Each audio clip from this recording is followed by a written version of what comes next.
네, 전해드린 것처럼 박근혜 대통령에 대한 탄핵 소추안이 가결되면서 대통령 권한이 정지됨에 따라 황교안 권한대행 체제에 들어가게 됩니다.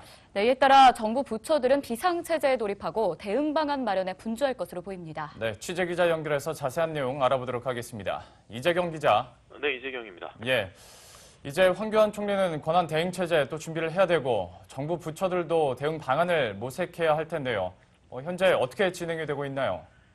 황교안 국무총리는 본격적으로 대통령 권한대행 체제 준비에 나설 계획입니다. 헌법재판소의 탄핵 심판이 있을 때까지 황 총리가 대통령의 권한을 대행하면서 내치뿐 아니라 외교, 안보까지 총괄하게 됩니다. 황 총리는 오늘 저녁 8시에 대국민 메시지를 발표합니다. 지난 2004년 노무현 대통령이 탄핵됐을 때에도 당시 고건 직무대행은 탄핵 가결 당일 경제, 외교, 안보 장관회의를 열고 임시 국무회의를 개최했으며 다음 날 대국민 담화를 발표하고 국가안전보장회의를 주재한 바 있습니다. 권한대행 체제가 출범하면 황 총리는 대통령 비서실로부터 업무 보고를 받고 국무회의도 직접 주재하게 됩니다. 의전과 경호 역시 대통령에 준하는 수준으로 격상됩니다.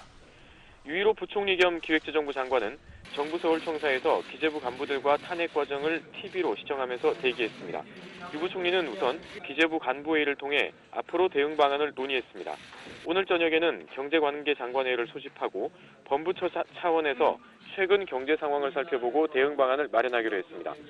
유 부총리는 이 자리에서 경제는 흔들림 없이 챙기겠다는 내용의 메시지를 밝힐 것으로 관측되고 있습니다. 다른 정부 부처들도 대응 방안 마련에 나섭니다. 각 부처들은 이번 주말에 각 부처 장관 주재로 긴급 현안회의나 긴급 확대 간부회의를 소집할 계획입니다. 이를 통해 흔들림 없이 업무를 수행해 국가적 혼란을 막고 공직기관을 바로 하자는 내용의 논의를 할 것으로 예상됩니다. 네, 최근에 경제 상황도 여의치가 않은데요. 금융 쪽에서는 어떻게 대응에 나서고 있습니까? 한국은행은 오늘 이주열 총재 주재로 긴급 간부회의를 열었습니다. 다음 주에는 미국 중앙은행인 연방준비제도의 정책금리 결정과 한국은행 금융통화위원회의 기준금리 결정 등 시장을 뒤흔들 수 있는 굵직한 의사결정이 잇따르기 때문입니다. 한은은 다음 주 주식과 채권, 외환 등 금융시장의 일시적인 변동성에 주목하고 모니터링을 강화할 계획입니다. 또 과도한 변동성에 대해서는 적절히 대응해 나가기로 했습니다. 금융위원회도 잠시 후 6시에 긴급 간부회의를 개최합니다. 또 주말에는 금융상황 점검회의를 엽니다. 금융부문의 리스크 요인을 점검하고 은행의 외화 유동성 상황을 체크한 후 대응 방안을 마련합니다. 다음 주 월요일 12일에는 금융위와 금감원 합동으로 리스크 점검회의를 개최합니다. 최근의 금융권 상황, 가계부채, 구조조정 등 경제 리스크 관리 방안을 논의합니다. 머니투데이 방송 이재경입니다.